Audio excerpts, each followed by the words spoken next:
नमस्कार दोस्तों, इस वीडियो में आप सीटेट 2023 के लिए प्रीवियस ईयर सीटेट 2022-23 के थर्ड शिफ्ट जिसकी परीक्षा 9 जनवरी 2023 को संपन्न हुई थी उस पेपर के मैथमेटिक्स पार्ट का कंप्लीट पेपर सॉल्यूशन देखने जा रहे हैं। अगर आप प्रीवियस ईयर सब्जेक्ट वाइज सभी शिफ्टों के कंप्लीट पेपर सॉल्यूशन को डिटेल में देखना चाहते हैं तो इस वीडियो के बाद इस वीडियो का डिस्क्रिप्शन जरूर चेक करिएगा। और अगर आप चैनल पर पहली बार विजिट कर रहे हैं तो इसको सब्सक्राइब करते हुए बेल आइकन को प्रेस कर लीजिएगा। चलिए दोस्तों, आज के इस महत्वपूर्ण वीडियो को शुरू करते हैं।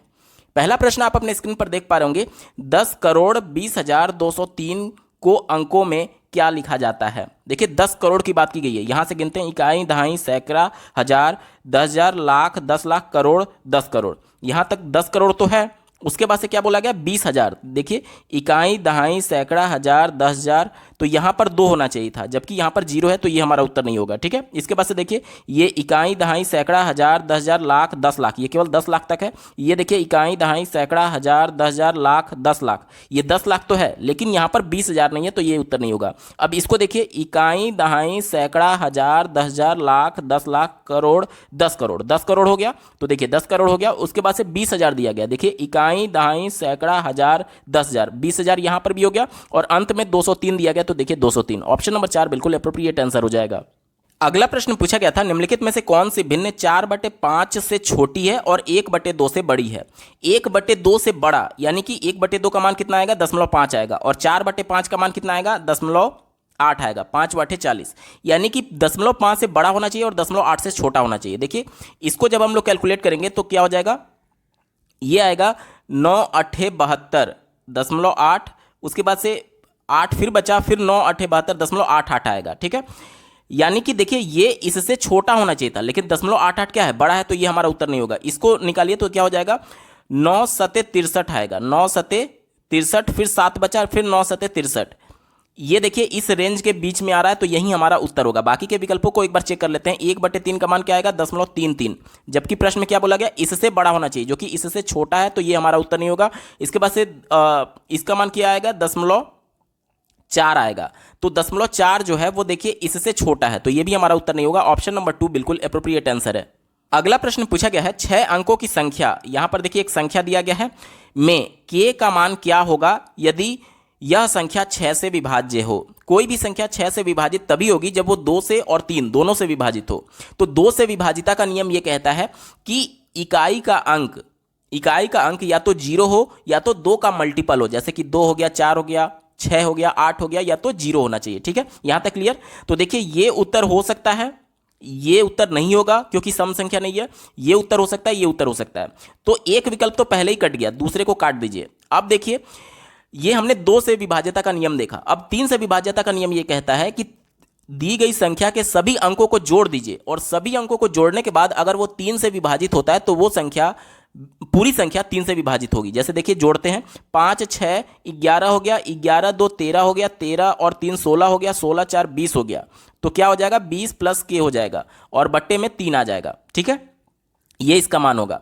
अब हमसे क्या बोला गया कि k का मान क्या होगा कि ये 6 से विभाजित हो। अब k का कौन सा ऐसा वैल्यू रखा जाए जो कि 3 से ये पूरी तरीके से कट जाए। तो ध्यान से देखिएगा, k का मान क्या रखना चाहिए, तो 1 तो हमारा पहले से ही कट चुका है। इसके बाद से k का मान अगर हम लोग 0 रखते हैं तो 20/3 आ जाएगा, जो कि 3 इसको विभाजित नहीं कर पाएगा, तो 0 हमारा उत्तर नहीं हो सकता। अगर k का मान 4 रखते हैं तो 20 + k बराबर 4 रखेंगे तो 20 + 4 यानी 24/3 आ जाएगा, जो कि 3 से पूरी तरीके से विभाजित हो जाएगा, यानी ये हमारा सही उत्तर होगा। अब k का मान अगर 6 रखते हैं तो 20 + 6 26 हो जाएगा, और 26/3 ये पूरी तरीके से 3 से विभाजित नहीं होगा, यानी ये भी हमारा उत्तर नहीं हो सकता। ऑप्शन नंबर 3 4 इसका बिल्कुल एप्रोप्रिएट आंसर है। उम्मीद करता हूं आपको समझ में आया होगा। अगला प्रश्न पूछा गया है, 28 विद्यार्थियों की एक कक्षा में 15 लड़कियां हैं, 28 टोटल बच्चे हैं। ठीक है, ये 28 स्टूडेंट की संख्या है। ठीक है, इसमें से लड़कियों की संख्या की अगर बात करें यानी गर्ल्स की, तो उनकी संख्या कितनी दी गई है, 15 दी गई है, यानी बॉयज कितने हो जाएंगे, बॉयज हो जाएंगे आपके 13। यहां तक क्लियर हो गया। अब देखिए यदि 21 विद्यार्थी प्रतिदिन दांत साफ करते हैं, यहां पर विद्यार्थियों की बात की गई है, अब विद्यार्थी में लड़का भी होगा और लड़की भी होगा, यहां तक क्लियर हो गया। तथा लड़कियों का 3/5 भाग प्रतिदिन अपने दांत को साफ करती है। अब लड़की की संख्या कितनी है, 15 है, तो 15 का कहा जा रहा है कि 3/5 प्रतिदिन अपने दांत को साफ करते हैं। तो 5 से इसको काटेंगे तो 3 बार में जाएगा, और 3 3 9, यानी 9 लड़कियां ऐसी हैं जो कि प्रतिदिन अपने दांत को साफ करती हैं।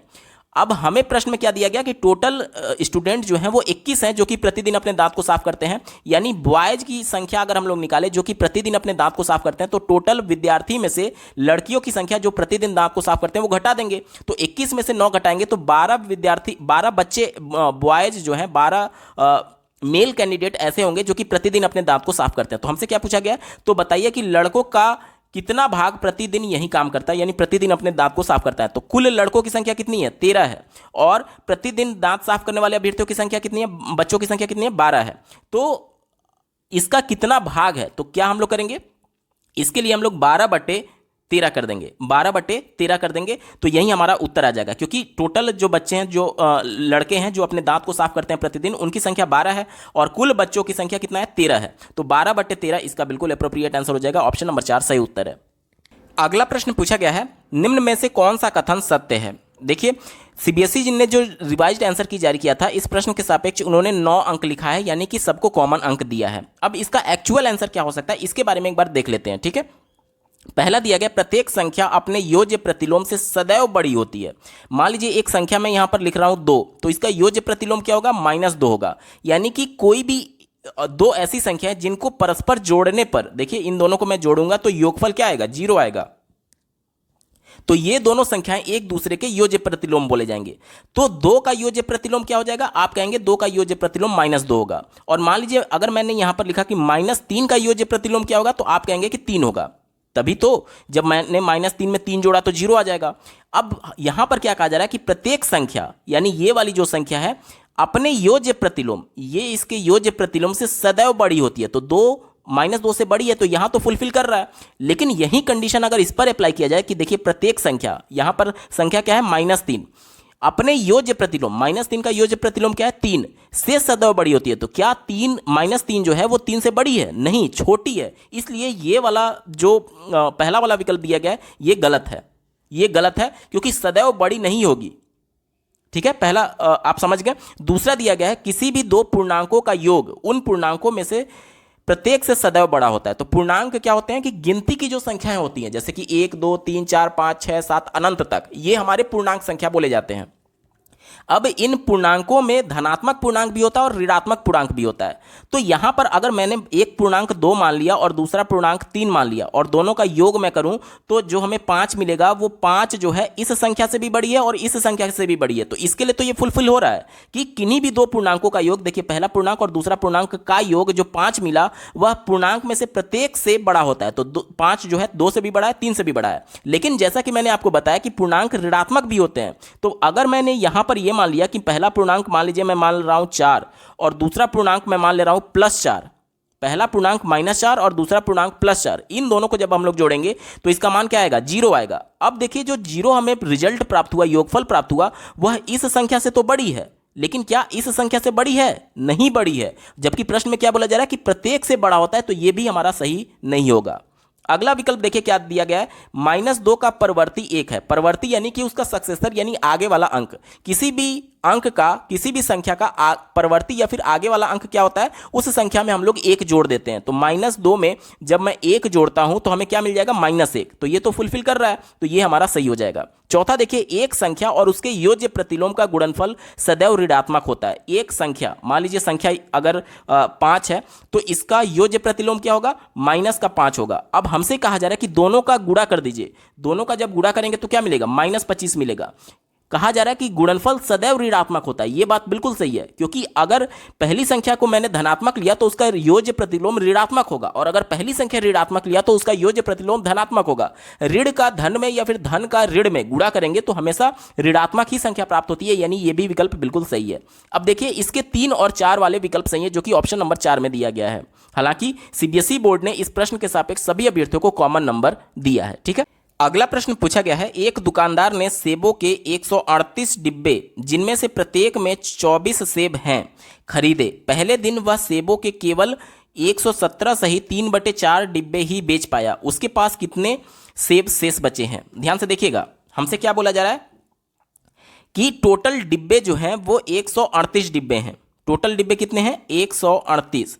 अब इसमें से पहले दिन वह इतने डब्बों को बेच दिया, यानी कि कितने डब्बे शेष बचे हैं, टोटल में से इतने को अगर हम लोग घटा दें तो टोटल डब्बों की संख्या हमें पता चल जाएगी। बटे 4 हो जाएगा। यहाँ तक क्लियर हो गया। अब ध्यान से देखिएगा, अगर मैं इसको भिन्न में कन्वर्ट कर दूं तो क्या हो जाएगा, 7 चौक 28, हाथ में 2, 4 और 2 6 और 4 और 468 ये हो गया, और प्लस 3 करेंगे तो 471 हो जाएगा। क्या हो जाएगा, 471। ठीक है, 471 बटे 4 हो जाएगा, और माइनस का ये 138 पहले से है। अब एलसीएम मैंने 4 ले लिया, तो यहाँ पर देखिए क्या हो जाएगा, 8 चौक 32 के 2 हाथ में 3, 4 3 12, 3 15 के 5 हाथ में 1, 4 और 1 5, माइनस का 471। तो घटाएंगे तो 2 में से 1 जाएगा तो 1 बचेगा, 5 में से अब देखिए 15 में से 7 जाएगा तो 8 बचेगा, और ये कट जाएगा, 81 बटे 4 आ जाएगा। 81 बटे 4 शेष डिब्बे बचे हैं। ठीक है, अब हमसे पूछा जा रहा है कि उसके पास कितने शेष सेब बचे हैं। तो एक डिब्बे में सेब की संख्या 24 थी, तो 81 बटे 4 में टोटल डिब्बे हैं, इसमें सेबों की संख्या कितनी हो जाएगी, तो 24 से हम लोग गुणा कर देंगे तो 4 छक 24। अब देखिए 6 एकम 6 और 6 अठे 48, 6 अठे 48, 486 दिए गए विकल्प में देखिए ऑप्शन नंबर 1 इसका बिल्कुल एप्रोप्रिएट आंसर हो जाएगा। अगला प्रश्न पूछा गया है, दो कोण जिनका योग 180 अंश है सदैव कहलाते हैं। तो ऐसे दो कोण जिनका योग 180 अंश होता है उन्हें हम लोग क्या बोलते हैं, संपूरक कोण बोलते हैं। क्या बोलते हैं, संपूरक कोण। ऑप्शन नंबर 3 सही उत्तर होगा। अगला प्रश्न पूछा गया है, निम्नलिखित में से कौन सा कथन सत्य नहीं है। निगेटिव सेंस में प्रश्न पूछा गया तो निगेटिव वाला हमारा उत्तर होगा। चौथे विकल्प से शुरुआत कर लेते हैं। कहा जा रहा है कि दो अधिक कोणों का योग सदैव एक प्रतिवर्ती कोण होता है। तो अधिक कोण क्या होता है, कोई भी एक ऐसा कोण जो कि 90 अंश से बड़ा और 180 अंश से छोटा होता है उसे हम लोग अधिक कोण बोलते हैं। तो मान लीजिए पहला अधिक कोण 120 अंश हो गया और दूसरा अधिक कोण मान लीजिए 130 अंश हो गया। देखिए ये 90 अंश से बड़ा है और 180 अंश से छोटा है, ये भी 90 अंश से बड़ा है, 180 अंश से छोटा है। कहा जा रहा है कि इन दो अधिक कोणों का जो योग होगा वह सदैव प्रतिवर्ती कोण होता है। इन दोनों का योग कितना आ जाएगा, 250 आ जाएगा। प्रतिवर्ती कोण क्या होता है, तो कोई भी ऐसा कोण जिसका मान 180 अंश से ज्यादा हो और 360 अंश से कम हो उसे प्रतिवर्ती कोण बोलते हैं। तो देखिए ये 180 से ज्यादा है और 360 से कम है, यानी ये प्रतिवर्ती कोण होगा। कोई भी दो अधिक कोण का योग हमेशा प्रतिवर्ती कोण होगा। तो ये बात तो बिल्कुल पॉजिटिव है। पॉजिटिव है तो हमारा उत्तर नहीं हो सकता क्योंकि हमसे निगेटिव सेंस में पूछा गया था। दूसरा देखिए, दो समकोणों का योग एक ऋजु कोण के बराबर होता है। ऋजु कोण किसे बोलते हैं, इसे स्ट्रेट एंगल बोलते हैं इंग्लिश में। ठीक है, यानी कि 180 अंश के कोण को ऋजु कोण बोलते हैं। तो दो समकोण यानी 90 प्लस 90 करेंगे तो इसका मान 180 ही तो आता है और 180 को ही तो ऋजु कोण बोलते हैं। तो ये भी बात बिल्कुल सही है, पॉजिटिव है। तो हमारा उत्तर नहीं हो सकता क्योंकि हमसे निगेटिव सेंस में पूछा गया है। पहला विकल्प देखिए, एक न्यून कोण। न्यून कोण क्या होता है, कोई भी ऐसा कोण जो कि 90 अंश से छोटा होता है उसे न्यून कोण बोलते हैं। तो बोला गया है एक न्यून कोण, मान लीजिए एक न्यून कोण मैंने 60 अंश मान लिया और कहा जा रहा है कि एक समकोण, समकोण का मतलब 90 अंश, कहा जा रहा है कि इनका योग सदैव अधिक कोण होता है। तो दोनों को जोड़ेंगे तो क्या हो जाएगा, 150 अंश आ जाएगा। 150 अंश जो है वह अधिक कोण के बराबर है। क्यों, अधिक कोण वो कोण होता है जो कि 90 से बड़ा और 180 अंश से छोटा होता है। तो देखिए 150 जो है वो 90 से बड़ा है और 180 अंश से छोटा है, यानी ये बात भी बिल्कुल पॉजिटिव है। तो हमारा उत्तर नहीं होगा क्योंकि हमसे निगेटिव सेंस में पूछा गया था। अब हमारे पास एक ही विकल्प बचा, दो न्यून कोणों का योग सदैव एक समकोण से कम होता है। दो न्यून कोण, पहला न्यून कोण अगर मैंने मान लीजिए कि 60 अंश मान लिया, न्यून कोण क्या होता है जो कि 90 अंश से कम हो, और दूसरा न्यून कोण को मान लीजिए मैंने 70 अंश मान लिया, तो ये भी तो न्यून कोण है क्योंकि 90 अंश से कम है। अब इन दोनों को जोड़ेंगे तो कितना मान आएगा, 7 6 13, 130 अंश आएगा। 130 अंश क्या ये समकोण से कम है, नहीं, समकोण से ज्यादा है, क्योंकि समकोण तो 90 अंश पे ही होता है ना। तो ये समकोण से ज्यादा हो गया, चूंकि ये गलत है और चूंकि हमसे गलत वाला ही पूछा गया था, कौन सा सत्य नहीं है, तो यही हमारा बिल्कुल एप्रोप्रिएट आंसर हो जाएगा। ऑप्शन नंबर 2 सही जवाब है। अगला प्रश्न पूछा गया है, निम्न अक्षर समूहों में से किस एक में केवल एक सममित रेखा है। सममित रेखा यानी सिमेट्री लाइन हमसे पूछा जा रहा है, किसमें केवल एक ही होगा। ठीक है, चलिए, तो इसका जवाब हो जाएगा ऑप्शन नंबर 3 DEM। देखिए डी में सममित रेखा कैसे होगा, ऐसे बीच से खींचेंगे। ई में कैसे होगा, देखिए ई को अगर हम लोग इस प्रकार से बीच से काट दे तो ये वाला जो पार्ट है वो बिल्कुल सिमेट्री है इस वाले पार्ट के। एम में देखेंगे तो एम को अगर बी से काट दे तो ये वाला जो पार्ट है हूबहू इसके इक्वल है, इसलिए ये इन तीनों में सिर्फ एक ही सिमेट्री लाइन होगा जो कि हमसे प्रश्न पूछा जा रहा है। ऑप्शन नंबर 3 बिल्कुल एप्रोप्रिएट आंसर हो जाएगा।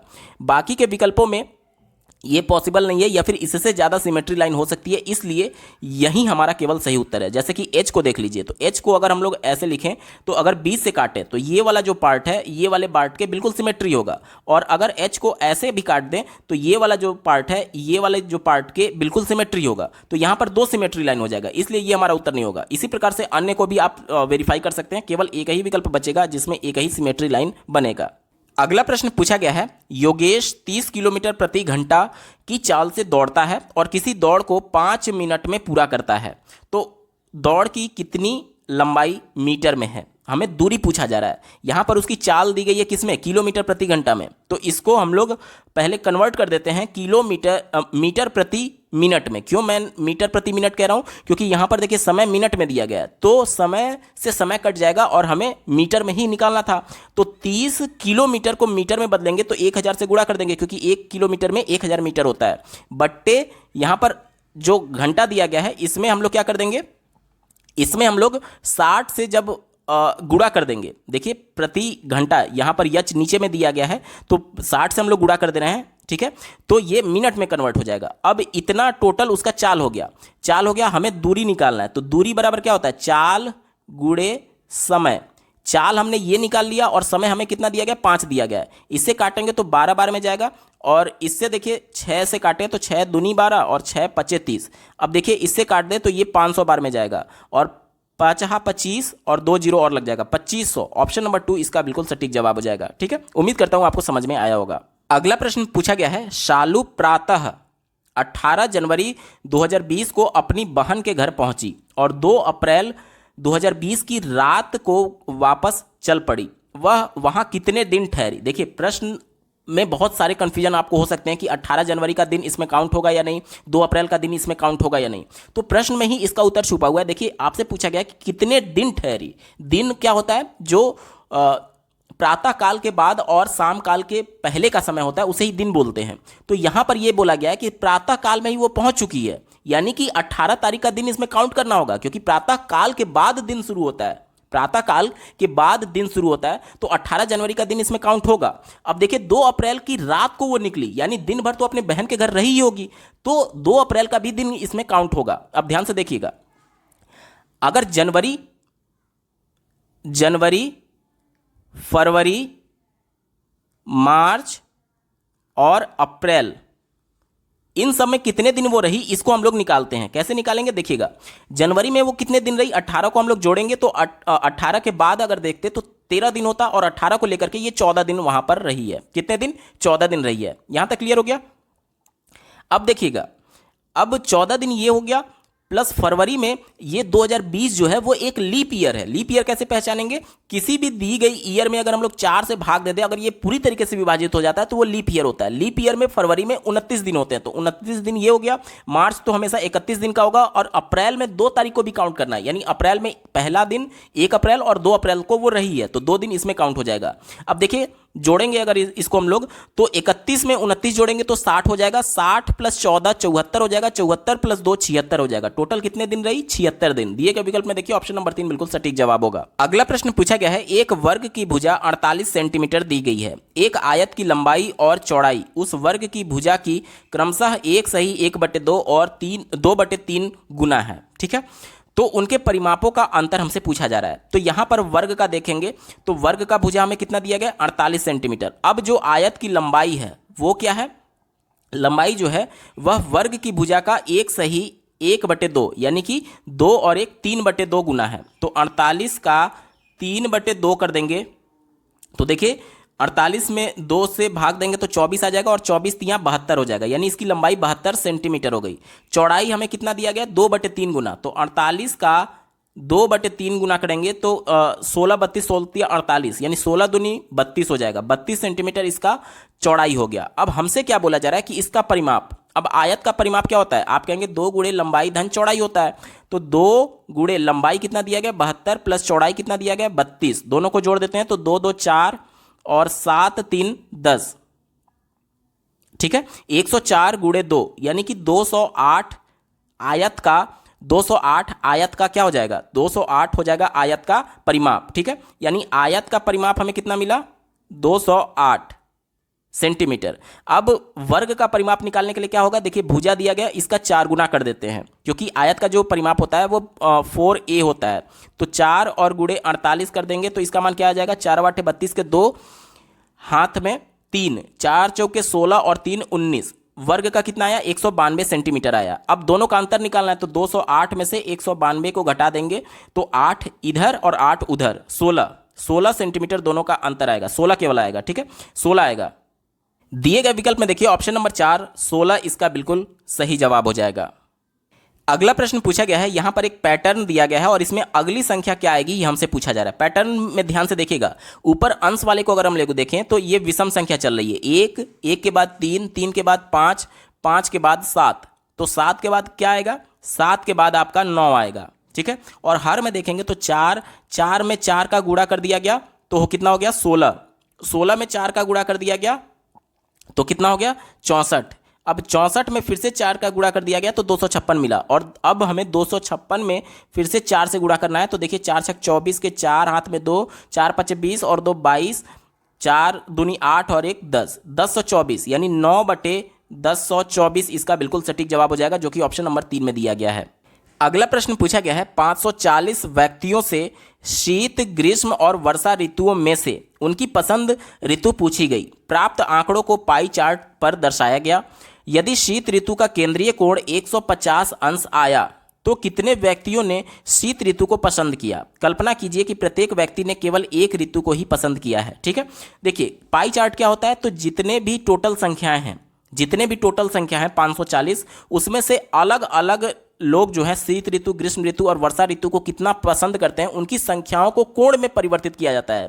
जैसे कि मान लीजिए कि कोई एक ऋतु आधे लोगों ने 540 में से 270 लोगों ने अगर शीत ऋतु को पसंद किया होता, एक मैं जनरल आइडिया बता रहा हूं तो कैसे पाई चार्ट में रिप्रेजेंट करते हैं, तो शीत ऋतु का जो कोण बनता है वो कैसे बनता, आप कहेंगे कि जो टोटल यहां पर केंद्र पर कोण बनता है वो 360 अंश का कोण बनता है, 360 अंश का टोटल कोण बनता है, ठीक है। तो इसको इस प्रकार से लिखा जा सकता है कि 540 जो टोटल बच्चे हैं, टोटल जो व्यक्ति हैं, वो कितने को रिप्रेजेंट करेगा, 360 अंश को रिप्रेजेंट करेगा। अब 270 की अगर बात करें तो ऐसे आप लोग निकाल सकते हैं कि 360 गुणे 270 और डिवाइडेड बाई 540, ठीक है। तो ये 2 बार में जाता और ये 180 अंश आ जाता। देखिए यहां पर आधे संख्या इसको रिप्रेजेंट कर रहा है तो कोण का भी तो आधा हो जाएगा, कोण 360 अंश था तो उसका आधा कितना हो जाएगा, 180 अंश हो जाएगा। तो इस प्रकार से आप पाई चार्ट में रिप्रेजेंट करते हैं, ठीक है। यहां मैं आपको सिर्फ कॉन्सेप्ट बता रहा था। अब हमसे क्या पूछा जा रहा है, यदि शीत ऋतु का कोण 150 अंश है तो कितने व्यक्तियों ने शीत ऋतु को पसंद किया। अब इसका जस्ट रिवर्स हमें चलना है। हमें क्या पता था, हमें टोटल बच्चे कितने हैं जो कि शीत ऋतु को पसंद करते थे, वो हमें 270 पहले से पता था और उसके आधार पर हमने कोण 180 अंश निकाला। अब जस्ट उसका रिवर्स चलना है, ठीक है। जैसे कि ऐसे आप लिख सकते हैं कि टोटल जो कोण होता है वो 360 अंश होता है और टोटल व्यक्तियों की संख्या कितनी दी गई है, टोटल व्यक्तियों की संख्या 540 दी गई है, ये इसके बराबर होगा। अब चूंकि जो शीत ऋतु को पसंद करने वाले लोग हैं उनकी संख्या कोण में 150 अंश दी गई है, तो जब 360 अंश का मान 540 है तो यूनिटरी मेथड से 150 अंश का कोण हम लोग निकाल देंगे, कितना वैल्यू होगा, तो 540 गुणे 150 और डिवाइडेड बाई 360 हो जाएगा, 0 से 0 कट जाएगा। अब देखिए अगर 6 से काटे तो 6 छाक 36 और 6 नवा 54 और ये 0, 6 से फिर से काट दें तो 15 छक्का 90, 15 गुणे 15 यानी 225। दिए गए विकल्प में देखिए ऑप्शन नंबर 3 इसका बिल्कुल सटीक जवाब हो जाएगा। यही हमसे पूछा गया था कि कितने व्यक्ति शीत ऋतु को पसंद करते हैं, तो 225 व्यक्ति शीत ऋतु को पसंद करेंगे। अगला प्रश्न पूछा गया है, राहुल ने अपने जेब खर्च में से प्रति माह कुछ बचत की, जैसा कि नीचे दिया गया है। देखिए ये माह का अंत दिया गया, ध्यान से समझिएगा, माह का अंत जनवरी फरवरी, तो माह के अंत में 80 रुपया जनवरी में और फरवरी माह के अंत में 140 रुपया। आप देखेंगे कि प्रति माह यहां पर आंकड़े बढ़ते जा रहे हैं। इसका मतलब यह है कि फरवरी माह के अंत में जो उसका कुल बचत था उसमें जनवरी माह का बचत भी शामिल है। यानी कि अगर केवल फरवरी का हमें निकालना होगा तो फरवरी में से ये जो टोटल फरवरी के अंत में, इसमें से जनवरी के अंत वाला आंकड़ा हमें घटाना होगा, तब एग्जैक्ट हमें फरवरी में कितना उसने एग्जैक्ट बचत किया वो हमें पता चलेगा। तो जनवरी की अगर हम लोग एग्जैक्ट बचत की बात करें तो 80 रुपया होगा, क्योंकि यहां से ही शुरुआत हो रहा है। फरवरी की बात करें तो 140 में से 80 घटा देंगे तो कितना मिलेगा, ये मिलेगा आपको 60 रुपया। कितना मिलेगा, 60 रुपया, ठीक है। उसके बाद से मार्च में अगर कुल बचत की बात करें तो 210 में से 40 घटाएंगे तो 70 रुपया मिलेगा। अप्रैल की बात करें तो 285 में से 210 घटाएंगे तो 75 रुपया मिलेगा। मई में 375 में से 285 घटाएंगे तो 15 उधर और 75 इधर, यानी 90 रुपया मिलेगा। और जून की अगर बात करें तो 480 में से 375 को घटाना है तो हमें कितना मिल जाएगा, हमें मिल जाएगा 105 रुपया। यहां तक क्लियर हो गया। अब हमसे पूछा जा रहा है कि निम्नलिखित में से कौन सा कथन सही है। पहले स्टेटमेंट से शुरुआत करते हैं। मई में अधिकतम बचत हुई है। मई का जो बचत है वो 90 रुपया है और अधिकतम जो बचत है वो जून में 105 रुपया का हुआ था, तो ये हमारा उत्तर गलत हो गया। पहला देखिए, जनवरी और फरवरी में हुई बचत का योग, जनवरी में कितना बचत हुआ था 80 और फरवरी में 60, दोनों का योग कितना हो जाएगा 140।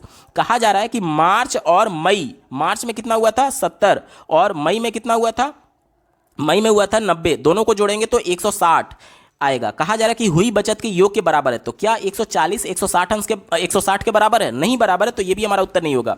अगला देखिए, सबसे कम बचत फरवरी माह में हुई है। फरवरी माह का बचत अगर देखा जाए तो ये 60 रुपया है, जो कि बाकी के महीनों में सबसे कम है, तो ये बात बिल्कुल सही है, यही हमारा सटीक जवाब हो जाएगा। अंत वाला विकल्प देखिए, जून माह के अंत की कुल बचत 375 रुपया है। जून माह के अंत की कुल बचत, जून माह के अंत की कुल बचत बोला गया है, तो केवल जून की नहीं बोला जाए, जून माह के अंत की कुल बचत बोला गया है, जो कि 375 बताया जा रहा है, जो कि गलत है, क्योंकि 480 रुपया था। कुल बचत की बात की जा रही है जिसमें सभी महीनों का जोड़ा जाएगा, तो 480 रुपया था जून माह के अंत में, जो कि 375 बताया गया है, इसलिए गलत हो गया। ऑप्शन नंबर 3 यहां पर बिल्कुल एप्रोप्रिएट आंसर है। अगला प्रश्न पूछा गया है, राष्ट्रीय पाठ्यचर्या रूपरेखा 2005 के अनुसार प्राथमिक स्तर की गणित की कक्षा में परिचर्चा किस प्रकार की होनी चाहिए। तो ध्यान से समझिएगा, प्राथमिक स्तर में बच्चे को सक्रिय होना बहुत ज़्यादा जरूरी है और बच्चों के परिवेश से जोड़ करके एनसीईआरटी 2005 बताने की बात करता है। पहले विकल्प से शुरुआत करते हैं, प्रकृति में उपदेशात्मक। उपदेशात्मक का मतलब कि बच्चों को सिर्फ इंफॉर्मेशन दे दिया गया, उपदेश दे दिया गया, यानी कि बच्चा उस समय निष्क्रिय बना हुआ है, तो जो भी निष्क्रिय होगा वो हमेशा निगेटिव होगा, क्योंकि बच्चा सक्रिय होना बहुत ज़्यादा जरूरी है। ठीक है। दूसरा विकल्प दिया गया, केवल कक्षा की सीखी हुई गणितीय अवधारणाओं पर आधारित। केवल एकमात्र एक ही, पूर्ण रूप से, संपूर्ण रूप से, ये जितने भी वर्ड होते हैं हमेशा निगेटिव होते हैं, जिस भी विकल्प में दिख जाए वो कभी भी हमारा उत्तर नहीं होगा। चौथा विकल्प देखिए, गणित की पाठ्यपुस्तक में दी गई समस्याओं के समाधान पर केंद्रित। अब ये गणित की पाठ्यपुस्तक में जो प्रॉब्लम दिया गया सिर्फ उसी पर केंद्रित बताया जा रहा है, यानी ये पाठ्यपुस्तक केंद्रित शिक्षा हो गई, जबकि आज हमारे देश में कौन सी शिक्षा है, बाल केंद्रित शिक्षा है, तो ये हमारा उत्तर नहीं होगा। एक ही विकल्प बचा, ऑप्शन नंबर 3 देखिए, संदर्भात्मक एवं बच्चों के जीवन के अनुभव पर आधारित। ऑप्शन नंबर 3 बिल्कुल एप्रोप्रिएट है। क्यों? अगर बच्चे के पुस्तक में 2 + 2 = 4 दिया गया है और अगर बच्चे से ये प्रश्न पूछा गया कि बेटा आपने 2 टॉफी पहले खरीदा, 3 टॉफी बाद में खरीदा, अब आपके पास टोटल कितने टॉफी हैं, तो बच्चा अगर इसको सॉल्व कर ले रहा है, लेकिन ये टॉफी वाला प्रश्न सॉल्व नहीं कर पा रहा है, जो कि उसके जीवन से जुड़ा हुआ है। बच्चा केवल नंबर पाने तक थोड़ी सीमित है, पढ़ाई करके उसको अपने जीवन में ही इस प्रकार की समस्याओं को फेस करना है, मैथमेटिकल प्रॉब्लम को फेस करना है, तो इसलिए बच्चे को जीवन के लिए तैयार करना है, ना सिर्फ किताब के लिए। इसलिए जो यहां पर देखिए, बच्चों के परिवेश से जोड़ते हुए और उनके जीवन के अनुभव पर आधारित होना चाहिए। कैसे? ध्यान से समझिएगा, बच्चा शुरुआत से ये एडिशन का प्रोसेस नहीं जानता है, लेकिन बच्चा कभी ना कभी अपने परिवेश में कुछ ना कुछ चीज़ों को देखा होगा। जैसे आप बच्चे से बोल सकते हैं कि बेटा आपने 2 टॉफी पहले खरीदा, 2 टॉफी फिर आपने खरीदा, अब आपके पास कुल कितनी टॉफी है, तो चूंकि वह उसका अनुभव है, वो टोटल टॉफी को जोड़ करके बता सकता है, तो इसी के माध्यम से बच्चे को एडिशन का प्रोसेस सिखाया जाता है। तो यानी यहां पर बच्चे का खुद का अनुभव और साथ ही साथ उसके परिवेश से संदर्भ लेना इंपॉर्टेंट है। ऑप्शन नंबर 3 सही जवाब होगा। अगला प्रश्न पूछा गया है, निम्नलिखित में से कौन सी प्राथमिक स्तर पर गणितीय भाषा की सर्वाधिक उपयुक्त विशिष्टताएं हैं। गणितीय भाषा के बारे में कौन सा उपयुक्त है विशिष्टता के तौर पर, यह हमसे पूछा जा रहा है। पहले विकल्प से शुरुआत करेंगे, यह एक अत्यधिक एकाग्रचित, सुस्पष्ट और प्राविधिक होनी चाहिए। प्राविधिक का मतलब अंग्रेजी में इसे टेक्निकल बोलते हैं।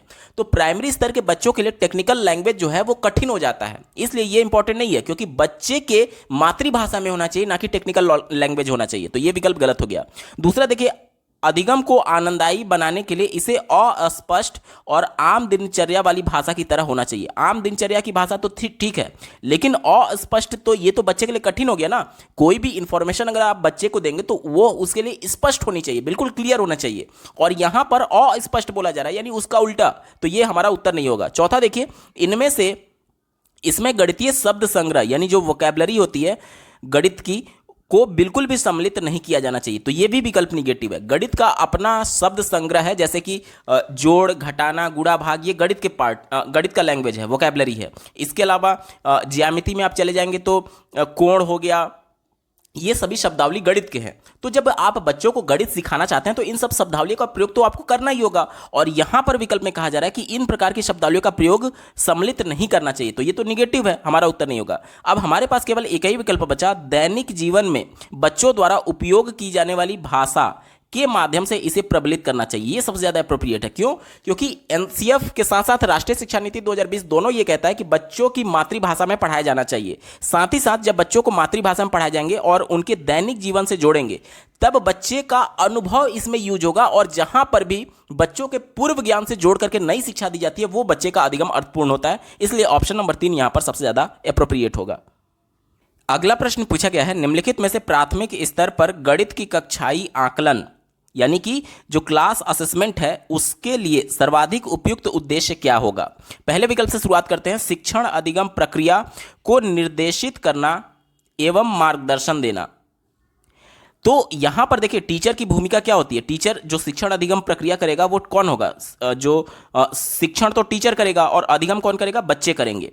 यानी अधिगम को ही सीखना बोलते हैं, तो बच्चे को सीखना है और शिक्षण कौन कराएगा? टीचर कराएगा। यानी टीचर और बच्चों के बीच की जो प्रक्रिया है वह निर्देशित और मार्गदर्शन वाला होना चाहिए। बिल्कुल सही बात है। आज हम लोग बाल केंद्रित शिक्षा की बात करते हैं जिसमें बालक सक्रिय होकर के अपने ज्ञान का निर्माण स्वयं करेगा। लेकिन क्या यह पॉसिबल है कि टीचर बिल्कुल ही इनएक्टिव हो जाए? नहीं, क्योंकि भले ही बच्चा करेगा लेकिन उसको मार्गदर्शन की भी तो आवश्यकता है, जो कि मार्गदर्शन उसको टीचर के माध्यम से प्रदान किया जाएगा। यानी ये बात बिल्कुल सही है। दूसरा देखिए क्या बोला जा रहा है कि शिक्षार्थियों को उनके अधिगम पर विचार करने के अवसर प्रदान करने चाहिए। आप लोगों ने देखा होगा कि असेसमेंट में सेल्फ असेसमेंट को भी शामिल किया गया है राष्ट्रीय शिक्षा नीति 2020 में। सेल्फ असेसमेंट मतलब कि बच्चा खुद से अपने अधिगम पर विचार करेगा। यही तो होता है सेल्फ असेसमेंट की, जो मैं सीख रहा हूं क्या मैं सही तरीके से सीख पा रहा हूं या फिर कोई कमी रह गई है, तो वो मैं अपना खुद का अगर मूल्यांकन करूंगा तो इसे ही तो सेल्फ असेसमेंट बोलते हैं। और इसी में तो बच्चा अपने खुद के विचारों अधिगम पर विचार करेगा। तो ये भी बात बिल्कुल सही है। तीसरा देखिए, शिक्षार्थियों को उनके निष्पादन यानी कि आउटपुट, जो कुछ भी बच्चा सीख रहा है उसके संबंध में सुधार के लिए प्रतिस्पर्धा की भावना विकसित करना। तो यह विकल्प निगेटिव है। प्रतिस्पर्धा यानी कंपटीशन किसी भी विकल्प में दिख जाए वो हमेशा निगेटिव होता है, कभी भी हमारा उत्तर नहीं होगा। क्यों? ध्यान से समझिएगा। आज हम लोग समावेशी कक्षा की बात करते हैं जिसमें एक ही कक्षा में दृष्टिबाधित बालक भी है और श्रवणबाधित बालक भी है। तो अगर मैं सबका पेपर पेंसिल के माध्यम से परीक्षा लूं, कंपटीशन कराऊं, तो जो दृष्टिबाधित है वो उस परीक्षा में शामिल नहीं हो सकता, यानी कंपटीशन में करा ही नहीं पाऊंगा। अगर मान लीजिए कि मैं एक दौड़ प्रतियोगिता कराता हूं और कोई कक्षा में पैर से विकलांग बालक है जो कि शारीरिक रूप से विकलांग है, तो वो दौड़ नहीं सकता, तो मैं उस बच्चे का नॉर्मल बच्चों के साथ कंपटीशन कैसे करा सकता हूं? इसलिए जहां पर भी आपको कंपटीशन वर्ड दिख जाए, प्रतिस्पर्धा दिख जाए, वो हमेशा निगेटिव होगा समावेशी कक्षा में। लेकिन अगर प्रतिस्पर्धा की जगह सकारात्मक प्रतिस्पर्धा लिखा जाए तो वो पॉजिटिव माना जाएगा। कैसे? ध्यान से समझिएगा। अगर कक्षा में 50 बच्चे हैं, 50 में से 40 बच्चों ने बहुत अच्छा परफॉर्म किया और 10 बच्चे थोड़े से पीछे रह रहे हैं, तो हम लोग क्या करेंगे कि पॉजिटिव री-इन्फोर्समेंट देते हैं। उनको कहेंगे शाबाश बेटा, आप बहुत अच्छा कर रहे हैं, जो अच्छा परफॉर्म कर रहा होगा। तो उन 10 बच्चों के भी मन में ये आएगा कि इन बच्चों की सराहना की जा रही है, क्लास में इनको एक तरीके से प्रोत्साहन मिला, अगर हम भी अच्छा परफॉर्म करेंगे तो हमें भी प्रोत्साहन मिलेगा। तो वो क्या है? वो कंपटीशन है, लेकिन पॉजिटिव कंपटीशन है कि बच्चा खुद से थोड़ा थोड़ा इंटरनली मोटिवेट होने लगेगा कि उस बच्चे की कक्षा में टीचर प्रशंसा कर रहे थे तो मुझे भी अच्छा परफॉर्म करना चाहिए। तो यहां बच्चा इंटरनली मोटिवेट होगा। लेकिन जब आप जबरदस्ती का कंपटीशन थोपते हैं तो वो निगेटिव होता है। ठीक है, तो ध्यान दीजिएगा, केवल प्रतिस्पर्धा रहेगा तो वो निगेटिव, और सकारात्मक प्रतिस्पर्धा रहेगा यानी पॉजिटिव कंपटीशन रहेगा तो वो पॉजिटिव हो जाएगा। उम्मीद करता हूं आपको समझ में आया होगा। अब तीनों विकल्प में ए और बी सही है। दिए गए विकल्प में देखिए ऑप्शन नंबर 1 ए और बी इसका बिल्कुल सटीक जवाब हो जाएगा। अगला प्रश्न पूछा गया है, निम्नलिखित में से कौन सी संख्या पूर्व अवधारणा नहीं है? संख्या पूर्व अवधारणा क्या होता है? तो बच्चों को संख्याओं के कॉन्सेप्ट को सिखाने से पहले जो विभिन्न प्रकार के क्रियाकलाप के माध्यम से उनके माइंड में एक कॉन्सेप्ट डेवलप करने की कोशिश की जाती है शिक्षक के द्वारा, इसे ही बोलते हैं संख्यापूर्ण अवधारणा। जैसे कि मान लीजिए बच्चा अभी संख्या के बारे में, नंबर्स के बारे में कुछ भी नहीं जानता है, लेकिन आप उसको फिजिकल चीजें दिखाते हैं। जैसे कि मान लीजिए एक शेप दिखाया, उसके बाद से एक और शेप दिखाया, तो अब बच्चे से पूछा जाएगा कि बेटा इन दोनों में कौन ज्यादा है? तो बच्चा इसको देखेगा कि ये सिर्फ एक है और ये दो है, तो बच्चे के मन में थोड़ा सा ये कॉन्सेप्ट डेवलप होगा कि हाँ, दो चीजें जो हैं वो इससे ज्यादा है। तो इस प्रकार से धीरे धीरे बच्चे के माइंड में एक कॉन्सेप्ट बिल्ड करने की कोशिश की जाती है ताकि वो बेसिक जो स्ट्रक्चर्स है नंबर्स का, जो संख्याओं का मूलभूत धारणा है उसको बच्चा समझ पाए, इसी को बोलते हैं संख्यापूर्ण अवधारणा। तो हमसे बोला जा रहा है कि कौन सा निम्नलिखित में से संख्यापूर्ण अवधारणा नहीं है। पहला दिया गया मिलान, जिसे अंग्रेजी में मैचिंग कहा गया है। तो देखिए मिलान जो होता है वह बिल्कुल संख्यापूर्ण अवधारणा है। जैसे कि मान लीजिए इसी को हमने ऐसे कर दिया 1 3 2 और यहाँ पर मैंने इस प्रकार से चित्र बना दिया। अब बच्चे से बोला जाएगा कि बेटा इस संख्याओं को इन वस्तुओं की संख्या से मैच करिए। तो अब बच्चा धीरे धीरे इसमें अंदाजा लगाएगा कि ये क्या हो सकता है। तो ये इसको 1 बोलेगा, ये 2 वाला इसको बोलेगा और 3 वाला इसको बोलेगा। तो ये संख्या पूर्व की अवधारणा है। तो हमारा उत्तर नहीं होगा क्योंकि हमसे पूछा गया कौन सा नहीं है। दूसरा दिया गया पदानुक्रमिक समावेशन। पदानुक्रमित समावेशन क्या होता है? यानी कि एक के बाद एक मिलाते जाना। जैसे कि पहले बच्चे को 1 एप्पल दिया गया या फिर 1 बॉल दिया गया, उसके बाद से एक और बॉल दे दिया गया। तो पहले बच्चे के पास 1 था, अब जब 1 और दे दिया गया तो 1 और 1 मिलकर के 2 हो गया। अब फिर बच्चे को एक और बॉल दे दिया गया तो 2 + 1 मिलकर के 3 हो गया। यानी एक एक करके बच्चे को आने वाली संख्या के बारे में बताया जा रहा है। तो ये भी बच्चे के मन में कहीं ना कहीं नंबर्स के बारे में कॉन्सेप्ट डेवलप करने की कोशिश की जा रही है। तो ये भी अवधारणा है। तो हमारा उत्तर नहीं होगा क्योंकि हमसे नहीं वाला पूछा गया है। क्रमबद्ध लगाना यानी कि यहां पर देखिए सीरिएटिंग की बात की जा रही है, सीरियल से लगाने की बात की जा रही है। तो जैसे कि मान लीजिए किसी वस्तु की संरचना है तो उसको भी क्रम से हम लोग लगा सकते हैं। जैसे कि मान लीजिए ध्यान से समझिएगा, जैसे कि मान लीजिए कोई एक वस्तु है इतना बड़ा है, कोई एक वस्तु इतना बड़ा है, कोई एक वस्तु इतना बड़ा है। तो अगर इसको यूनिट में हम लोग मीटर में कन्वर्ट कर दें या फिर सेंटीमीटर में तो ये संख्या में निरूपित हो जाएगा। जैसे मान लीजिए कि ये 10 सेंटीमीटर का हो गया, ये मान लीजिए 2 सेंटीमीटर का हो गया, ये हो गया अब 12 सेंटीमीटर का हो गया। तो ये नंबर्स को क्रम में लगाना यानी वस्तु को उसकी जैसे बच्चा अभी इस नंबर के बारे में तो नहीं जानता है, लेकिन कम से कम ये लंबाई तो देख करके समझ जाएगा ना कि इसमें से लंबा कौन है। तो उसको सीरियल से लगाने की बात की जा रही है और सीरियल से लगाने के बाद से तब बच्चे को नंबर का कॉन्सेप्ट बताया जा सकता है कि देखो बेटा ये 10 सेंटीमीटर का, ये 2 सेंटीमीटर का, ये 12 सेंटीमीटर का। यानी ये भी कहीं ना कहीं संख्यापूर्ण अवधारणा से जुड़ा हुआ है। तो ये भी हमारा उत्तर नहीं होगा। लेकिन अगर बात करें सन्निकटन, जिसे अप्रोक्सीमेशन बोलते हैं, ध्यान से समझिएगा अप्रोक्सीमेशन क्या होता है। अगर मान लीजिए 5.482 है, 5.482 है और दूसरी संख्या 5.863 है।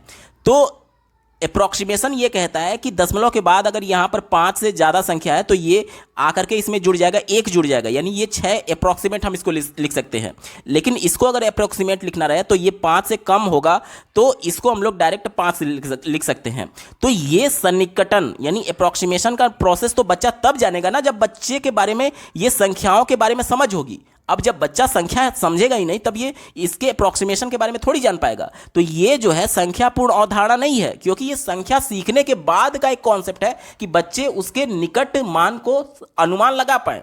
तो ये संख्या पूर्व अवधारणा नहीं है और यही हमसे पूछा गया था। इसलिए ऑप्शन नंबर 4 सन्निकटन यानी अप्रोक्सीमेशन इसका बिल्कुल एप्रोप्रिएट आंसर हो जाएगा। अगला प्रश्न पूछा गया है, गणित की कक्षा में बच्चे दी गई संख्याओं को निम्नलिखित क्रम में व्यवस्थित कर रहे हैं। यहां पर संख्या दी गई थी और इनको बच्चों ने क्रम से व्यवस्थित कर दिया है।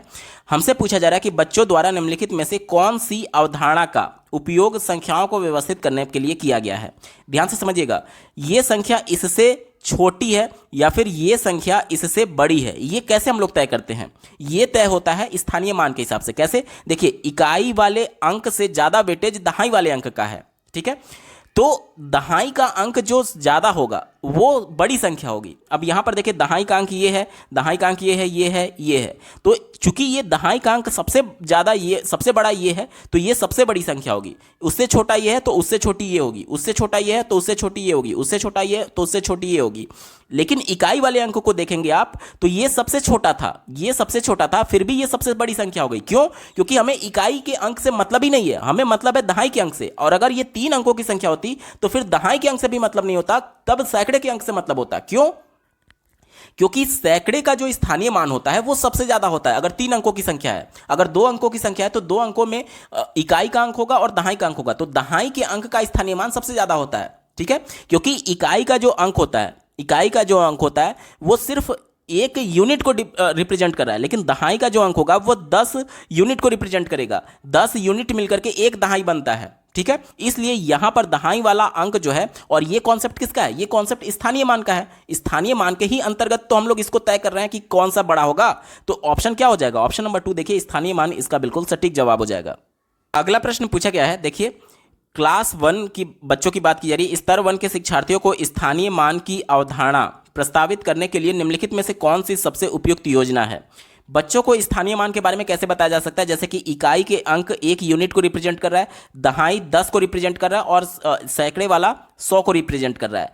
तो यहाँ पर बच्चे को जैसे इकाई का दिखाना है तो कोई एक वस्तु एक लेकर के बच्चे को दिखाई जा सकती है। इसी प्रकार से एक एक वस्तु के 10 बंडल को अगर बना दिया जाए तो वह किसको दिखाएगा? वो दहाई को दिखाएगा। और उसके बाद से 10-10 के बंडल को 10 और बंडल में जोड़ दिया जाए। जैसे एक बंडल में 10 है और एक बंडल में 10 है और उसी प्रकार के 10 बंडल ले लिया जाए तो वो 100 को रिप्रेजेंट करेगा। तो यानी कि स्थानीय मान हम लोग कैसे बता सकते हैं? बच्चे को जैसे प्राइमरी स्तर के जो बच्चे होते हैं उनके लिए मूर्त अवस्थाओं में वस्तुओं को दिखाकर पढ़ाना होता है। तो कोई भी एक ऐसा विकल्प जो कि हमें मूर्त अवस्था में बच्चों को दिखाने का मौका मिले वो सबसे ज्यादा अप्रोप्रिएट होगा। ठीक है, इसी को ध्यान में रखकर के उत्तर ढूंढेंगे। पहला दिया गया कि श्यामपट्ट पर संख्याओं का स्थानीय मान लिखिए और समझाइए। तो ये विकल्प निगेटिव है क्योंकि मैथमेटिकल जो पूरा कॉन्सेप्ट होता है ना वो अमूर्त चिंतन होता है। और बच्चे का जो एज देखिए, कक्षा 1 में जो बच्चा है उसकी एज कितनी होगी? 6+ होगी। तो 6 साल का बच्चा अगर जीन पियाजे के संज्ञानात्मक सिद्धांत के अनुसार देखेंगे तो इसमें बच्चे में अभी अमूर्त चिंतन के लिए कौशल विकसित नहीं हुआ है। तो बच्चा अमूर्त चिंतन कर ही नहीं पाएगा। तो उस कंडीशन में अगर बच्चे को केवल लिख करके हम लोग बता देंगे ब्लैक बोर्ड पर, तो चूंकि मूर्त चीजें वो देख नहीं रहा है और अमूर्त वो चिंतन कर नहीं सकता, इसलिए बच्चा इसके लिए अप्रोप्रिएट नहीं होगा। बच्चे के लिए ये विधि अप्रोप्रिएट नहीं होगा। दूसरा दिया गया संख्याओं के विस्तारित रूप को लिखिए। तो ये भी बच्चे के लिए अमूर्त चिंतन वाला कॉन्सेप्ट हो जाएगा। क्योंकि ऐसा समझिए ना कि अगर मैं बच्चे से बोलूं कि बेटा 2+2 कितना होगा, तो बच्चा उस वस्तु को थोड़ी देख रहा है। बच्चे थोड़ी समझ पाएंगे कि क्या चीज जुड़ा है, 2 आखिर क्या चीज है। लेकिन अगर मैं बच्चे को सेब दिखा दूं कि बेटा ये 2 सेब है और इसमें 2 सेब मैंने और जोड़ दिया, अब टोटल कितने सेब हो गए, तो यहां पर मैं अगर 4 लिख दूं, 4 सेब बना दूं, तो बच्चा इसको गिन करके बता लेगा कि हाँ 2+2 का मान 4 होता है। क्यों? क्योंकि अब वो बच्चे को मूर्त अवस्था में ये वस्तु दिख रही है। और इससे पहले अगर मैंने सिर्फ ये किया था तो बच्चे को ये कॉन्सेप्ट समझ ही में नहीं आएगा, क्योंकि वह मूर्त चीजें देख ही नहीं रहा है। वो नहीं समझ पाएगा कि 2 में 2 जुड़ कैसे रहा है। इसलिए जो भी विकल्प केवल अमूर्त चिंतन पर जोर देगा वो हमेशा निगेटिव होगा। चौथा देखिए, स्थानीय मान के संदर्भों का चार्ट पेपर पर चित्रित करिए। तो ये भी निगेटिव है क्योंकि मूर्त वस्तु की बात नहीं की गई है। एक ही विकल्प बचा, हस्त कौशल सामग्री का उपयोग करते हुए 10 को एकक के गट्ठे में के रूप में समझाइए। ये सबसे ज्यादा अप्रोप्रिएट है। यही चीज मैं यहां पर आपको कॉन्सेप्ट के रूप में समझाने की कोशिश कर रहा था कि कोई भी एक वस्तु को हम लोग स्थानीय मान समझाने के लिए इस प्रकार से एक एक का अलग कर सकते हैं, एक एक यूनिट के तौर पर। उसके बाद से एक एक को 10 के बंडल में जोड़ सकते हैं। और उसके बाद से ये जो बंडल है जिसमें 10 है, इस एक बंडल में चूंकि 10 है और इसका 10 बंडल और इकट्ठा कर दिया जाए तो वो 100 यूनिट को रिप्रेजेंट करेगा। यानी ये इकाई, ये दहाई, ये सैकड़ा, ये स्थानीय मान का ही तो कॉन्सेप्ट है। यही बात की गई है ऑप्शन नंबर 3 में, जो कि हमारा बिल्कुल सटीक जवाब हो जाएगा। अगला प्रश्न पूछा गया है, गणित में संप्रेषण एक महत्वपूर्ण वांछित प्रक्रिया कौशल है। गणितीय संप्रेषण से आप क्या समझते हैं? देखिए, संप्रेषण का मतलब होता है कम्युनिकेशन, यानी अपने विचारों को, अपने भावों को दूसरे से बोल करके या फिर लिख करके अभिव्यक्त करना। ये तो हो गया संप्रेषण। अब गणितीय संप्रेषण का मतलब क्या हो गया कि गणितीय जो भी संक्रियाएं होती हैं, जो भी कॉन्सेप्ट होता है, उसको दूसरे से एक्सप्रेस करना, यही गणितीय संप्रेषण कहा जाएगा। तो हमसे यही पूछा जा रहा है कि गणितीय संप्रेषण के बारे में आप क्या समझते हैं। पहले विकल्प से शुरुआत करते हैं, इबारती सवालों को शीघ्र तथा सही तरीके से पढ़ने की बच्चे की क्षमता। तो ये हमारा उत्तर नहीं होगा, क्योंकि गणितीय संप्रेषण में सिर्फ इबारती वाले प्रश्न नहीं आएंगे। जैसे कि मान लीजिए बच्चे को 2+2 जोड़ना है, तो ये तो इबारती वाला प्रश्न नहीं हुआ, लेकिन फिर भी यहाँ पर बच्चे को कम्युनिकेट करना पड़ेगा कि 2+2 = 4 होगा। यानी कि ये इबारती नहीं है। फिर भी बच्चे को अगर एज ए टीचर मैं पढ़ाना चाहूँ तो उसको कम्युनिकेट करके बताना पड़ेगा कि मान लीजिए 2 आम यहाँ पर है और 2 आम मैंने और जोड़ दिया, अब टोटल हमारे पास 4 आम हो गए। ठीक है, तो ये तो इबारती नहीं था, फिर भी हमने इसमें गणितीय संप्रेषण का उपयोग किया। तो केवल इबारती के लिए नहीं होता, इसलिए ये नेगेटिव हो गया, हमारा उत्तर नहीं होगा। दूसरा देखिए, गणितीय प्रश्नोत्तरी में भाग लेने के लिए बच्चों की क्षमता केवल प्रश्नोत्तरी तक सीमित नहीं है, क्योंकि गणित के संदर्भ में एनसीएफ 2005 ये कहता है कि बच्चे के थिंकिंग में गणित आना चाहिए, कि अपने दैनिक जीवन में वो गणितीकरण के माध्यम से सोच पाए, कुछ भी गणितीकरण कर पाए। जैसे कि मान लीजिए बच्चा दुकान पर गया तो उसको कुछ भी करना है, जैसे कोई भी सामान उसने खरीदा, अगर मान लीजिए वो 50 रुपए का था और उसने 100 रुपए का नोट दिया, तो उसे 50 रुपए रिटर्न मिलेगा। यानी कि ये जो कुछ भी अपने जीवन में वो जी रहा है वो सब कुछ गणितीय फॉर्म में होता है। ठीक है, तो केवल गणितीय प्रश्नोत्तर तक ये सीमित करने की बात कर रहा है, हमारा उत्तर नहीं होगा। इसके बाद से चौथा विकल्प देखिए, गणितीय निबंध लिखने के बच्चे की क्षमता, तो ये तो बिल्कुल ही निगेटिव है। गणितीय चिंतन, देखिए यही मैं कह रहा था, क्रिटिकल थिंकिंग, बच्चा गणित में ही सोचे सब कुछ को समेकित, संगठित और अभिव्यक्त करने की बच्चे की क्षमता। ऑप्शन नंबर 3 यहां पर बिल्कुल अप्रोप्रिएट है, यही इसका सटीक जवाब हो जाएगा।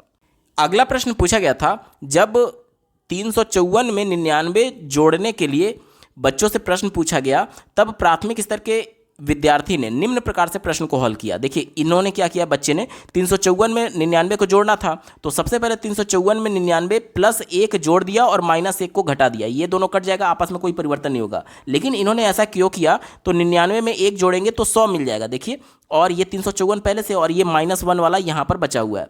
अब देखिए 354 में 100 जोड़ना आसान है, तो 454 हो जाएगा, और -1 कर दिया तो 453 हमारा उत्तर आ जाएगा। अब हमसे ये प्रश्न पूछा जा रहा है कि जोड़ ज्ञात करने के लिए विद्यार्थी द्वारा प्रयुक्त विधि कार्य नीति क्या कहलाती है, तो इसे हम लोग प्रतिकरण बोलते हैं। क्या बोलते हैं? प्रतिकरण, और इंग्लिश में इसे कंपनसेशन बोलते हैं। ऑप्शन नंबर 3 यहाँ पर बिल्कुल अप्रोप्रिएट आंसर हो जाएगा। दोस्तों यहाँ पर मैं बिल्कुल क्लियर कर दूं कि जो भी उत्तर मेरे द्वारा बताया जा रहा है वो ऑफिशियल आंसर की से पूरी तरीके से अप्रूव्ड है, तो आप आंख बंद करके विश्वास कर सकते हैं। अगला प्रश्न पूछा गया है, निम्नलिखित में से कौन सा गणित के संबंध में सही नहीं है? प्रश्न निगेटिव सेंस में, तो निगेटिव वाला ही हमारा उत्तर होगा। चौथे विकल्प से शुरुआत करते हैं, इसे तर्क द्वारा वैधिकृत और अभिपुष्ट किया जा सकता है, तो ये तो बिल्कुल सही है।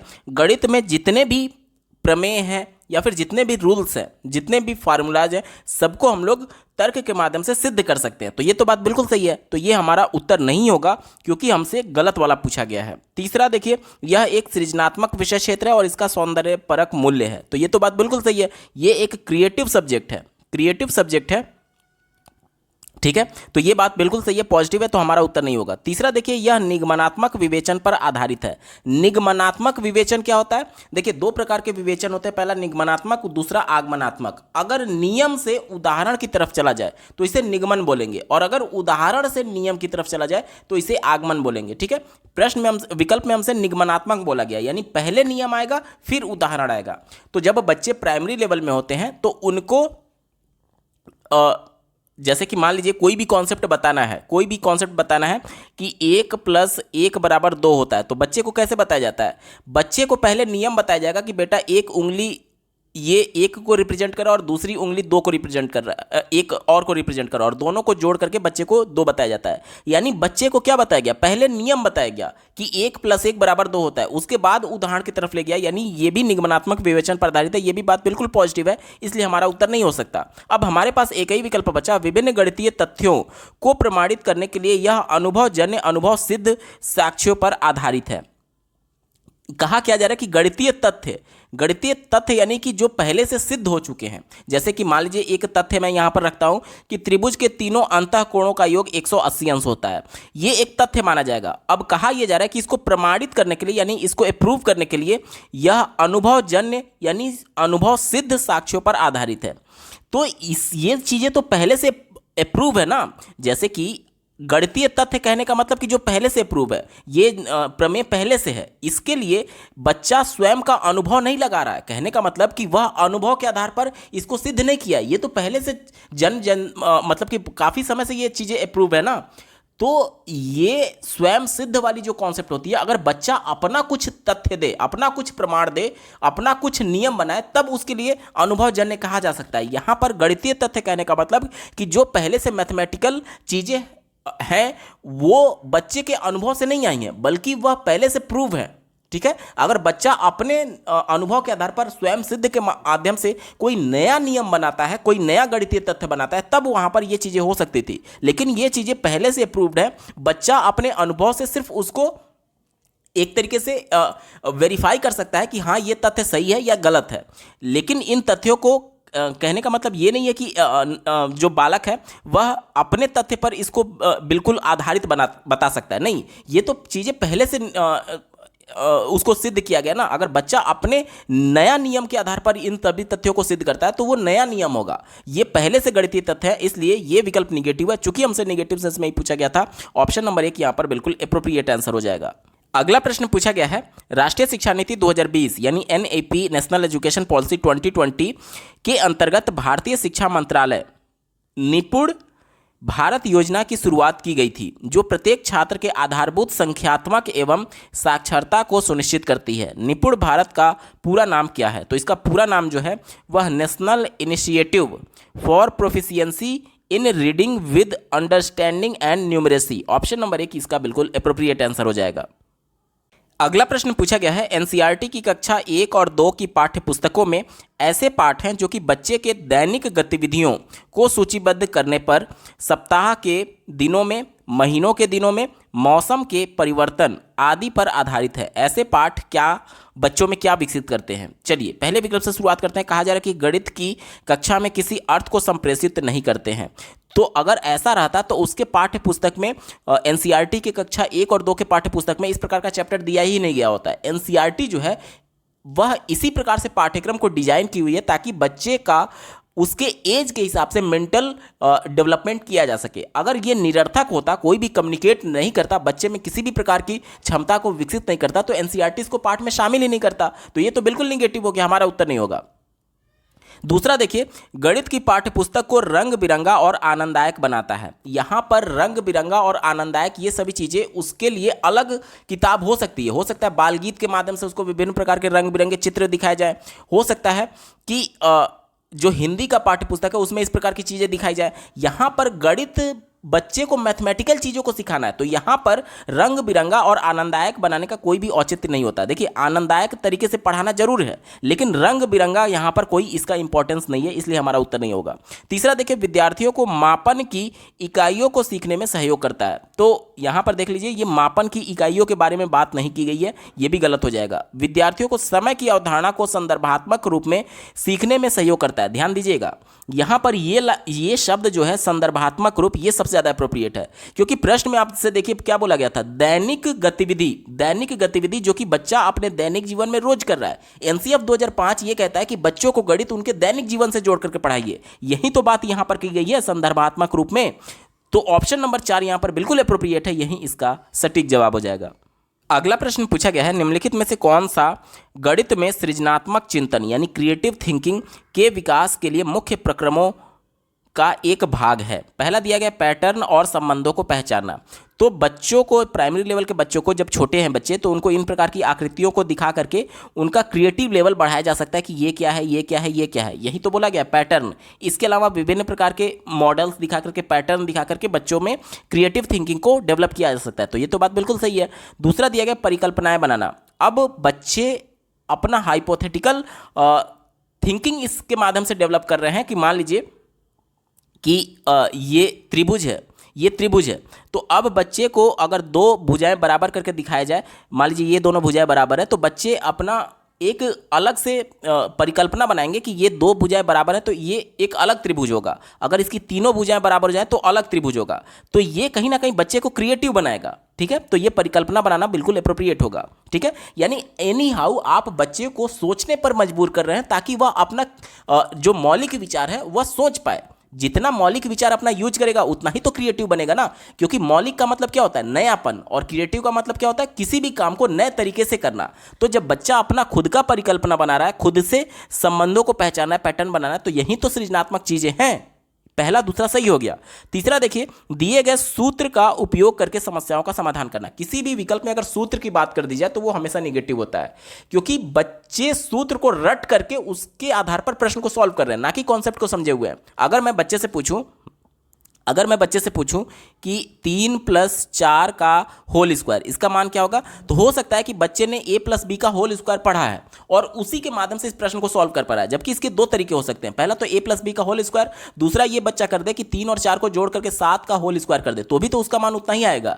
तो यहां पर अगर बच्चा केवल सूत्र को रटा होगा तो दूसरा विधि वो सोच ही नहीं पाएगा। यानी बच्चे जो है इसे क्रिएटिव नहीं बनते हैं, और वहीं हमसे पूछा जा रहा है कि बच्चे में क्रिएटिविटी को लाना है, तो ये तो बच्चे को क्रिएटिव बनने से रोक रहा है, इसलिए ये गलत हो जाएगा। अब हमारे पास केवल दो ही विकल्प बचा, ए और बी, जो कि ऑप्शन नंबर 1 में दिया गया है। ऑप्शन नंबर 1 बिल्कुल सटीक जवाब हो जाएगा।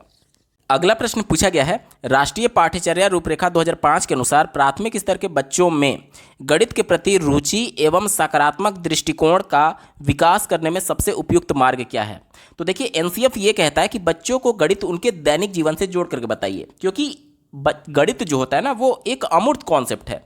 अब जैसे मैंने यहाँ पर 3+3 जोड़ा, तो ये 3 क्या चीज़ है ये बच्चा नहीं समझ पाता है जब बच्चा बिल्कुल स्टार्टिंग स्टेज में होता है।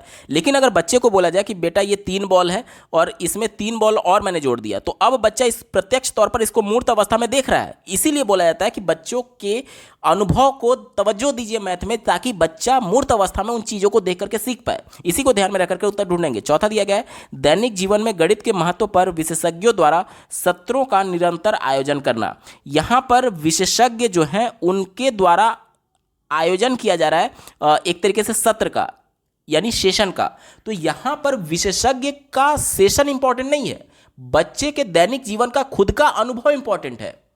ऐसे समझिए कि अगर बच्चे को आप बोलेंगे जैसे मान लीजिए कोई दूसरा क्या बोला गया है यहाँ पर, विशेषज्ञ बोला गया है। कोई मान लीजिए एक्सपर्ट बंदा आ गया बच्चों को पढ़ाने के लिए, तो वो अपना अनुभव शेयर करेगा ना, तो यहाँ पर तो बच्चा निष्क्रिय हो गया।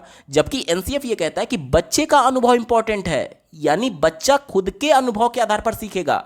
तो ये विकल्प निगेटिव हो गया, क्योंकि ये विशेषज्ञ के अनुभव की बात कर रहा है। तीसरा विकल्प दिया गया है, अभिक्षमता स्केल का उपयोग कर बच्चों का परिणाम जानना एवं उपचारी विधियां प्रदान करना। तो यहां पर रेमेडियल टीचिंग की देने की बात की जा रही है, लेकिन प्रश्न हमसे एनसीएफ के अनुसार पूछा गया है। तो एनसीएफ ये कहता है कि बच्चों के अनुभव को आधार बनाते हुए, उनके पूर्व ज्ञान को आधार बनाते हुए, उनके दैनिक जीवन से जोड़ते हुए गणित बताना चाहिए। तो ये इसकी बात नहीं कर रहा है, तो हमारा उत्तर नहीं होगा। पहला देखिए, गणित के अधिगम हेतु संज्ञानात्मक कौशलों के वृद्धि के लिए अवसर प्रदान करना, तो ये भी इंपॉर्टेंट नहीं है। दूसरा देखिए, गणित बच्चों के जीवन के अनुभवों, अब देखिए यहां पर अनुभव देखिए, और यहां पर विशेषज्ञों के सत्रों की बात की गई है। तो यहां पर जो अनुभव था वो विशेषज्ञ था, लेकिन यहां पर जो अनुभव है वह बच्चों के जीवन के अनुभव की बात कर रहा है, यानी बच्चे का खुद का अनुभव। ठीक है। गणितीय खेल, पहेलियों और कहानियों का उपयोग कर संबंध बनाना। कहानी देखिए, बच्चों को प्राइमरी लेवल में 2 तरीके से पढ़ाने की बात की जाती है, एक तो खुद खेल के माध्यम से और दूसरा कहानियों के माध्यम से। तो ये जो दूसरा वाला विकल्प है ये सबसे ज़्यादा बच्चे को सक्रिय कर रहा है। देखिए, गणितीय खेलों में बच्चे सक्रिय रहेंगे, पहेलियों में सक्रिय रहेंगे, कहानी से तो एनसीएफ और राष्ट्रीय शिक्षा नीति दोनों कहता है, और साथ ही साथ बच्चों के अनुभव को तवज्जो दी जा रही है, उसके दैनिक जीवन को तवज्जो दी जा रही है। इसलिए ऑप्शन नंबर 2 बिल्कुल अप्रोप्रिएट है, यही इसका सटीक जवाब हो जाएगा। अगला प्रश्न पूछा गया है, जब किसी बच्चे को 12x25 का हल निकालने के लिए कहा गया तब उसने निम्नलिखित विधि अपनाई। देखिए, 12x25 को उसने कैसे किया, तो 12 को उसने 3x4 लिख दिया और ये 25 एज इट इज रखने दिया। अब 25 को 4 से गुणा करके उसने 100 लिख दिया, और 3 ये पहले वाला यहाँ पर है, तो अब 100x3 इस प्रकार से इसने उत्तर को निकाला। अब हमसे ये पूछा जा रहा है कि गणित के एक रचनावादी शिक्षक के रूप में बच्चों द्वारा प्रयुक्त विधि पर आपकी क्या प्रतिक्रिया होगी। तो यहाँ पर देखिए, बच्चे ने उत्तर बिल्कुल एग्जैक्ट निकाला, बिल्कुल सही निकाला है, और क्रिएटिव ज़्यादा है, क्योंकि वह डायरेक्टली इन दोनों का गुणा ना करके इसको आसान तरीके से सॉल्व करने की कोशिश कर रहा है, यानी बच्चा नए नए तरीकों को अपना रहा है, यानी कि क्रिएटिव है। तो उसकी इस क्रिएटिविटी का एज ए टीचर हमें सराहना करना होगा, ताकि उसको फॉलो करते हुए अन्य बच्चे भी कुछ नया क्रिएटिव अपने हिसाब से विधियों को सोचना सीखे। क्योंकि बच्चे एक तरीके से जितना ज़्यादा क्रिएटिव होंगे उतना ज़्यादा वो नए नए तरीकों को अपनाएंगे, और ज़्यादा उनके पास अवसर रहेंगे प्रश्न को सॉल्व करने के लिए। यही तो हमारी एज ए टीचर रिस्पॉन्सिबिलिटी होती है। इसी को ध्यान में रखकर के उत्तर ढूंढेंगे। पहले विकल्प से शुरुआत करते हैं। उत्तर स्वीकारें, किंतु बच्चों को बताएं कि गुणन करने की यह विधि सही नहीं है। तो यह विकल्प गलत है। सही नहीं होती तो बच्चा उत्तर सही नहीं निकालता। यहाँ पर बच्चे ने एग्जैक्ट उत्तर निकाला है, तो हमें कैसे भी करके बच्चे की क्रिएटिविटी को बढ़ाना है, ना कि उसको कम करना है। अगर हम उसको ये बोल देंगे कि यह विधि सही नहीं है, तो बच्चा इस प्रकार का से चिंतन करेगा ही नहीं करेगा। ठीक है। तो एनी हाउ हमें बच्चे को सही डायरेक्शन में सही उत्तर तक पहुंचाना है, चाहे विधि कोई भी हो। ठीक है। तो यह विकल्प गलत हो गया। दूसरा देखिए, सही कलन विधि का उपयोग कर प्रश्न हल करने के लिए बच्चे को अन्य विद्यार्थियों की सहायता लेने के निर्देश देंगे। तो ये तो बिल्कुल ही गलत है ना। बच्चा क्रिएटिव है, इसलिए वो सही उत्तर निकाल पाया किसी नए विधि से। अब जब दूसरे बच्चों से उसकी सहायता लेने के लिए कहेंगे, तो हो सकता है कोई डम्ब बालक हो जो कि रटे रटाए तरीके से प्रश्न को सॉल्व कर रहा है, तो वो डम्ब बालक उसको डायरेक्शन देगा जो कि क्रिएटिव है। ये तो अपने आप में अटपटा है और उल्टा है। ठीक है, तो ये हमारा उत्तर नहीं होगा। चौथा देखिए, बच्चे के उत्तर की सराहना करें किंतु उसे सलाह दें कि परीक्षा में प्रश्न हल करने के लिए इस विधि का उपयोग ना करें। यही तो हमारे एजुकेशन सिस्टम की सबसे बड़ी कमी है कि जो टीचर जिस विधि से पढ़ाता है उसी विधि को केवल अप्रूव करता है। बाकी कोई कोचिंग का टीचर है या फिर कोई दूसरा टीचर पढ़ा दिया और उसने उस विधि से सॉल्व कर दिया तो उसको काट दिया जाता है। इससे बच्चे को आप क्रिएटिव बनने ही नहीं दे रहे हैं, उसको अपनी योग्यता साबित करने का अवसर ही नहीं दे रहे, उसे आप मजबूर कर रहे हैं कि किताब में जो विधि दी गई है उसे ही रट करके वो उसको फॉलो करे, तो बच्चा क्रिएटिव कहां बना। तो ये विकल्प नेगेटिव हो गया, हमारा उत्तर नहीं होगा। एक ही विकल्प बच्चा बच्चे की सराहना करें और अन्य विद्यार्थियों को भी प्रश्न हल करने के लिए विभिन्न तरीकों को ढूंढने के लिए कहें। यहां पर देखिए, जब बच्चे अलग अलग तरीकों को ढूंढेंगे तो कहीं ना कहीं क्रिएटिव बनेंगे, यही तो हमारा लक्ष्य है। ऑप्शन नंबर 3 बिल्कुल एप्रोप्रिएट है और यही इसका सटीक जवाब होगा। अगला प्रश्न पूछा गया है, निम्नलिखित कथनों में से कौन सा कथन वैन हील की ज्यामितीय चिंतन के सिद्धांत में स्तरों के न्यून रूप से संभावित विशिष्टता है। यानी कि which of the following statement is least likely to be one of the characteristics of levels of van Hiele's theory of geometric thinking.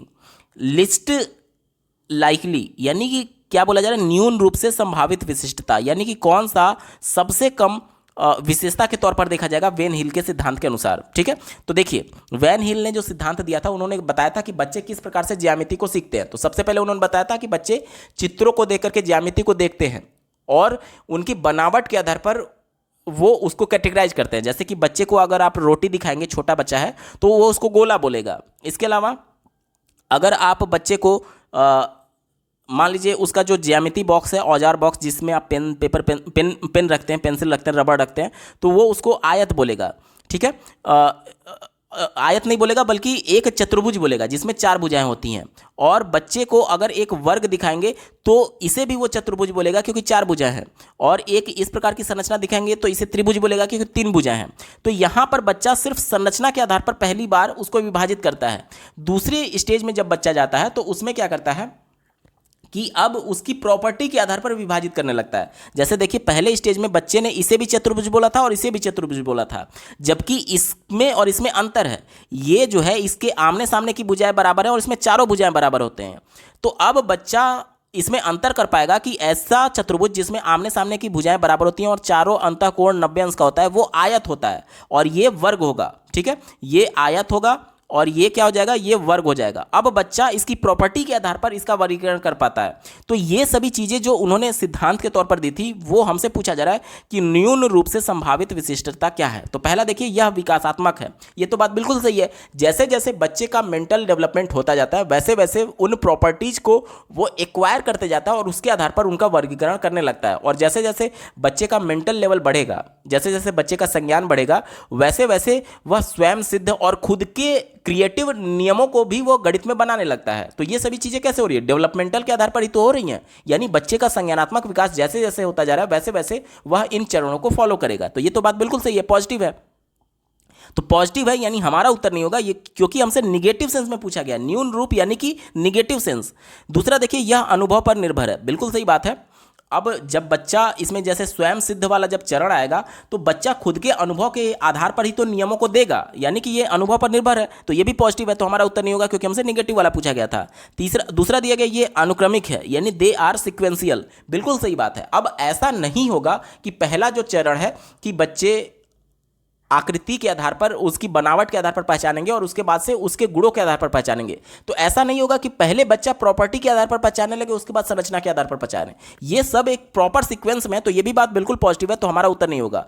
पहला देखिए दिया गया, यह आयु पर निर्भर है। तो ये निगेटिव है। कैसे? क्योंकि वैन हील ने जो सिद्धांत दिया उसमें कोई भी एज की बात ही नहीं की है। उन्होंने कोई भी एज की बात नहीं की है। जैसे आप जीन पियाजे का सिद्धांत देखेंगे तो उसमें उन्होंने एज की बात की है, लेकिन जो वैन हील का सिद्धांत है इसमें उन्होंने एज की बात ही नहीं की है। यह निगेटिव सेंस में, और यही हमसे पूछा गया था। ऑप्शन नंबर 1 बिल्कुल एप्रोप्रिएट आंसर हो जाएगा।